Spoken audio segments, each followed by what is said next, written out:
Hello and welcome everyone. एक बार फिर से हमारे इस चैनल पर आप सभी का बहुत बहुत स्वागत है। जैसा कि आपको पता है कि हम लोग कक्षा 10 सामाजिक विज्ञान का एक एक चैप्टर कवर कर रहे हैं और जो हमारा चैप्टर चल रहा था वो अर्थशास्त्र का पहला चैप्टर था। कक्षा 10 सामाजिक विज्ञान में जो अर्थशास्त्र का पार्ट है उसका पहला चैप्टर चल रहा था विकास यानी कि डेवलपमेंट। तो विकास का मतलब हमने आपको बताया था कि पहले से बेहतर, पहले से अच्छा। यानी कि आज आप 100 रुपया कमा रहे हैं तो आज से अच्छा आप करें, यानी कि 100 रुपये के बदले 500 कल कमाने लगे, तो ये आपके अंदर विकास हुआ। ठीक है, आज आप कक्षा 9 में 90% नंबर ले आए और कक्षा 10 में आप 100% या 98% नंबर ले आए, तो ये आपके अंदर विकास हुआ, आपके अंदर डेवलपमेंट हुआ। और हमने ये भी कहा था कि अलग अलग लोगों के लिए विकास अलग अलग हो सकता है। ठीक है, गांव वालों के लिए ये रहेगा कि एक पक्की सड़क बन जाए, वही उनके लिए विकास होगा। लेकिन शहर में तो पहले से ही पक्की सड़क बनी हुई है, तो उनके लिए क्या रहेगा, मेट्रो स्टेशन बन जाए, ठीक है, एयरपोर्ट बन जाए, तो उनके लिए ये विकास रहेगा। विकास आदमी के, मनुष्य के परिवेश से जुड़ा होता है। ये हमने डिटेल में बताया था, आप जाके पिछला लेक्चर देख भी सकते हैं। आमतौर पर हम लोग विकास को जज कैसे करते हैं, कैसे हम लोग देखते हैं कि सामने वाला आदमी या गांव या देश विकास कर रहा है। अगर हम आपसे पूछें कि आपका पड़ोसी विकास कर रहा है कि नहीं, आप कैसे जांचेंगे? तो जाहिर सी बात है, आदमी विकास को पैसों से जांचता है। यदि उसके पास पैसा बढ़ रहा है तो विकास वो कर रहा है कि नहीं? हम लोग पैसों से विकास को जांचते हैं कि उसके पास पहले जो है वो कच्चा मकान था, पक्का मकान हो गया, पैसा बढ़ गया, यानी कि उसके अंदर, उसके घर में विकास हुआ। तो हमारे अंदर ये होता है कि हम लोग विकास को आय से देखते हैं, पैसे से देखते हैं, उसकी आमदनी कितनी हो रही है, उसी से हम लोग विकास को जज करते हैं। कोई विकास कर रहा है तो हम लोग उसकी आय कितनी, इसी से जज करते हैं। एक आदमी 5,000 रुपया पर मंथ कमा रहा है, एक आदमी 50,000 रुपया पर मंथ कमा रहा है, तो जाहिर सी बात है, हम लोग जो आदमी 50,000 रुपये पर मंथ कमा रहा है उसे हम लोग कहेंगे इसके अंदर विकास हुआ। बाकी जो 5,000 पर मंथ कमा रहा है उसको हम लोग जो है वो विकास की श्रेणी में नहीं डालेंगे। ठीक है, लेकिन ऐसा नहीं, हम लोग विकास को, लेकिन अंतरराष्ट्रीय स्तर पर देखेंगे तो विकास को ऐसे नहीं देखा जाता। आपको अगर देखना है कोई राज्य, कोई गांव या कोई देश विकास कर रहा है तो कैसे आप मापेंगे? देखिए, एक उसके लिए पैमाना बनाया गया है जिसे हम कहते हैं मानव विकास सूचकांक। यानी कि कैसे हम जांचेंगे ये सामने वाला गांव, ये देश। मान लिया कि आपका गांव है जलालपुर, हम लोग रहते हैं, तो आप कैसे नापेंगे, कैसे मापेंगे, कैसे पता करेंगे कि जलालपुर विकास कर रहा है? ठीक है, तो मानव विकास सूचकांक, ह्यूमन डेवलपमेंट इंडेक्स, कैसे आप जांचेंगे? तो सबसे पहले देखा जाता है प्रति व्यक्ति आय। प्रति व्यक्ति आय का मतलब ये होता है कि एक आदमी सालाना कितने रुपए कमा रहा है, एक आदमी सालाना कितने रुपए कमा रहा है, उससे हम देखेंगे। यानी कि पैसा भी मापा जाता है विकास में।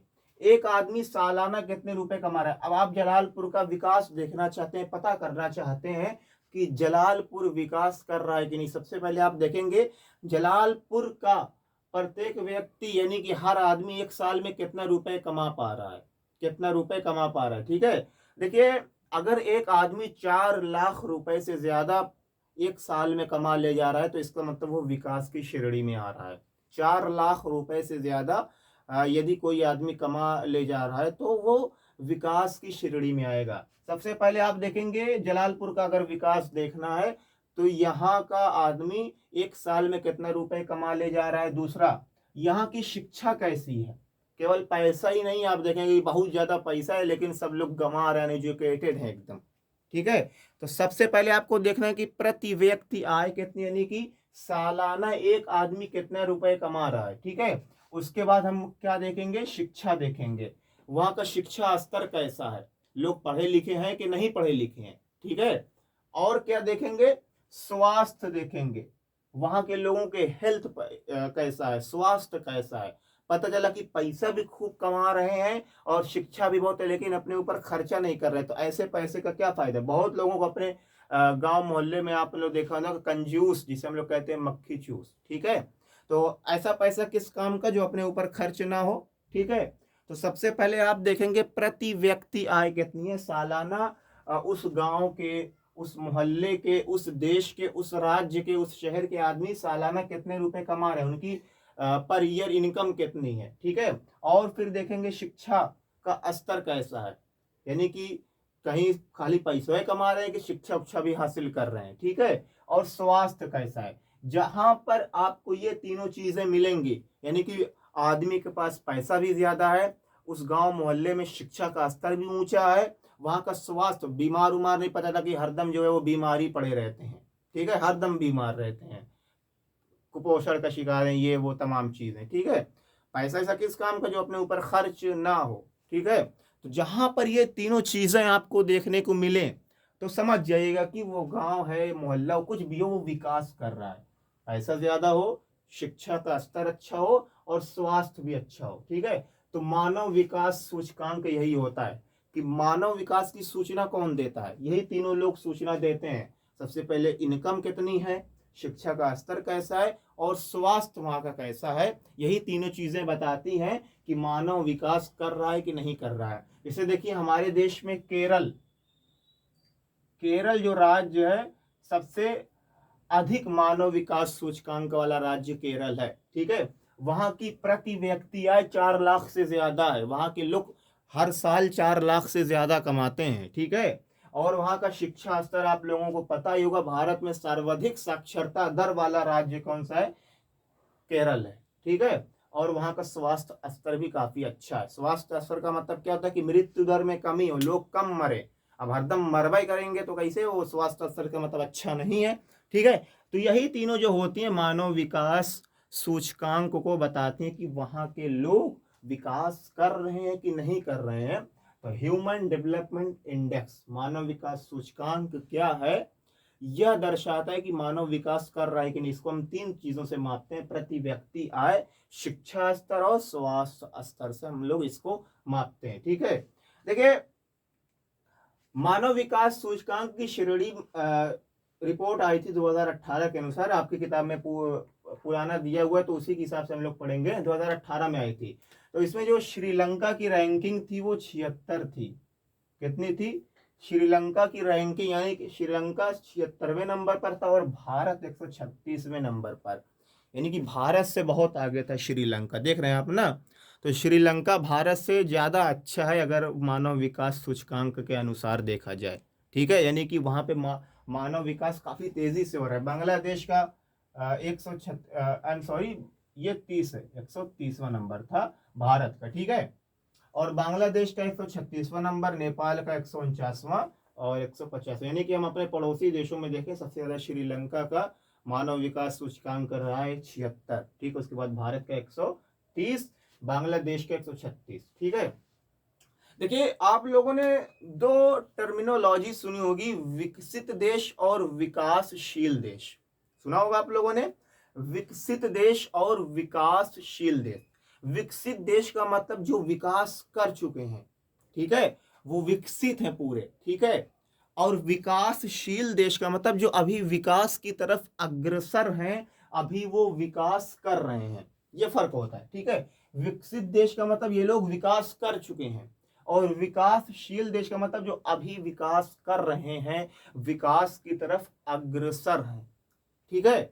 तो कैसे हम देखेंगे कि ये जो देश है ये विकसित देश है कि विकासशील देश है। तो देखिए सबसे पहले हम देखेंगे विकसित देश की विशेषताएं, ठीक है। विकसित देश की विशेषताएं क्या होती हैं, नई तकनीक व विकसित उद्योग, ठीक है।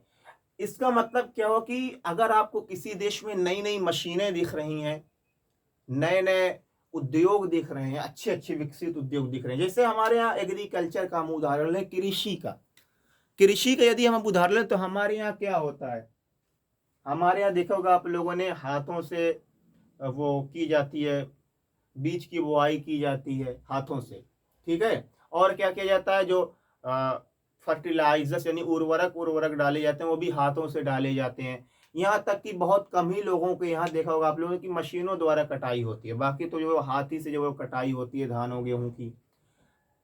लेकिन जो विकसित देश होंगे उनमें ये सब काम मशीनों द्वारा होगा, आधुनिक यंत्रों द्वारा होगा, ठीक है। जैसे हमने कहा कि बीज की बुआई एक मशीन आती है सीड ड्रिल करके, उससे क्या होगा, बीज की बुआई करेंगे। जो काम आप 5 दिनों में करेंगे वो 21 दिनों में कर डालेंगे, मशीन 1 घंटा में कर डालेगी, ठीक है। और स्प्रेयर आता है, उससे क्या होगा, क्या होता है कि सारे खाद उर्वरक को खेत में डाल दिया जाता है। और तमाम मशीनें आती हैं एक से बढ़कर एक, उससे क्या किया जाता है, काट लिया जाता है। तो जो काम आप 1 महीने में करते वो मशीन की सहायता से 5 दिन में हो गए, ठीक है। तो नई नई तकनीक, नई नई मशीनों का प्रयोग किया जाता है विकसित देशों में। नई नई मशीनों का प्रयोग विकसित देशों में किया जाता है। विकसित उद्योग यानी कि यहाँ पे जो आप उद्योग देखेंगे ये काफी ज्यादा एडवांस लेवल के होंगे, ठीक है। लेकिन उसी के अगर आप देखेंगे विकासशील देश में, तो यहाँ पर औद्योगिक रूप से पिछड़े हुए थे, यहाँ पर ज्यादा मशीनों का प्रयोग नहीं किया जाता। तो ये फर्क होता है। विकसित देश की विशेषताओं में अगर सबसे पहली विशेषता आप देखेंगे तो यहाँ पर आधुनिक मशीनों का प्रयोग किया जाता है। अगला पॉइंट देखेंगे, उच्च स्तरीय रहन सहन। यहाँ का रहन सहन आप लोग देखेंगे तो बिल्कुल उच्च स्तरीय रहन सहन, घर आप देखेंगे बिल्कुल लग्जरी 5 स्टार होटल की तरह दिखेगा आपको, ठीक है। हर उच्च स्तरीय रहन सहन, ठीक है। यानी कि आप लोग देखेंगे दूर से ही देखने पे पता चल जाए, जैसे आप लोग 5 स्टार होटल में जाइए तो बिल्कुल लग्जरी रूम रहते हैं, कार बाइक्स अच्छी अच्छी, ठीक है। तो यहाँ पर रहन सहन भी उच्च स्तरीय होता है, ठीक है। उच्च प्रति व्यक्ति आय, यहाँ पर आप देखेंगे जो लोगों की प्रति व्यक्ति आय होती है, इनकी सालाना इनकम होती है वो काफी ज्यादा होती है। एक एक आदमी 10-10 लाख रुपए कमा रहा है एक एक साल का, 15-15 लाख रुपए एक एक साल का कमा रहा है। ये सब विकसित देशों की विशेषताएं होती हैं। उच्च स्तरीय साक्षरता दर आप देखेंगे, जो विकसित देश होता है वहां पे ज्यादातर लोग पढ़े लिखे होते हैं, अनएजुकेटेड गंवार नहीं होते, ज्यादातर लोग वहां के पढ़े लिखे होते हैं। ये विशेषताएं होती हैं विकसित देशों की। लोगों की स्वास्थ्य स्थिति बेहतर, यानी कि यहाँ पे बहुत ज्यादा लोग बीमार उमार नहीं रहते। यहाँ पे